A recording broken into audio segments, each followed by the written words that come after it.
Iran को रूस और चीन से बड़ी मदद मिल सकती है। जब अमेरिका ने ईरान पर बड़े हमले की तैयारी कर ली है, तब चीन और रूस के जंगी जहाज ईरान की तरफ बढ़ने लगे हैं। लेकिन इससे पहले डोनाल्ड ट्रंप को एक बड़ा शॉक लगा है। अमेरिका के कमांडर पूछ रहे हैं कि ईरान को कैसे हराना है।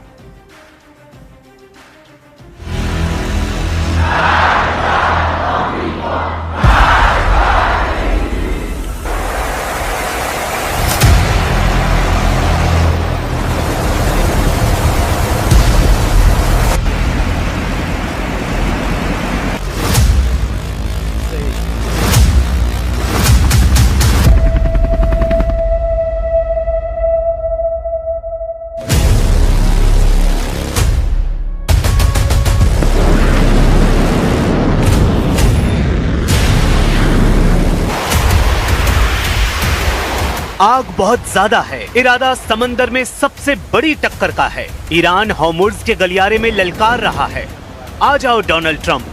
यहीं समंदर की गहराई में बनाएंगे अमेरिका के जंगी बेड़े का कब्रिस्तान। एक तरफ अमेरिका का कैरियर बैटल ग्रुप और दूसरी तरफ ईरान का कैरियर तोड़ युद्ध। ईरान बता रहा है कि टक्कर जबरदस्त होगी, अमेरिका की चूल्हे हिला दी जाएंगी। ईरान की तरफ अगर डोनाल्ड ट्रंप का जंगी बेड़ा बढ़ा तो ऐसे हमलों से तबाह कर दिया जाएगा उनका गुरूर। क्या ईरान और अमेरिका के बीच युद्ध की शुरुआत का सबसे खतरनाक पल आ चुका है? ईरान ने 24 घंटे के अंदर कुछ ऐसे फैसले किए हैं जिसके अंगारे डोनाल्ड ट्रंप और बेंजामिन नेतन्याहू के प्लान को राख में तब्दील कर सकते हैं। ईरान अब अमेरिका से डॉलर वाला बदला लेने की फिराक में है। वो पूरे यूरोप की अर्थव्यवस्था को भी खत्म करने की तैयारी कर चुका है। क्या ईरान खाड़ी में हॉर्मुज़ के समुद्री गलियारे में बैरिकेड लगाने जा रहा है? क्या हॉर्मुज़ के समुद्री गलियारे में कर्फ्यू लगाकर ईरान तेल की आवाजाही रोक देगा? क्या दुनिया के सबसे बड़े चोकिंग पॉइंट पर कब्जा करके ईरान अमेरिका की गर्दन पकड़ने में कामयाब होगा? ईरान में रेवोल्यूशनरी गार्ड्स के सबसे बड़े कमांडर ने हॉर्मुज़ का जायजा लिया है। जनरल कासिम सुलेमानी वाला ओहदा संभालने वाले मेजर जनरल मोहम्मद पाकपूर ने इरादा बता दिया है। ईरान अब खाड़ी में अमेरिका को हराने के लिए पूरी तरह तैयार है।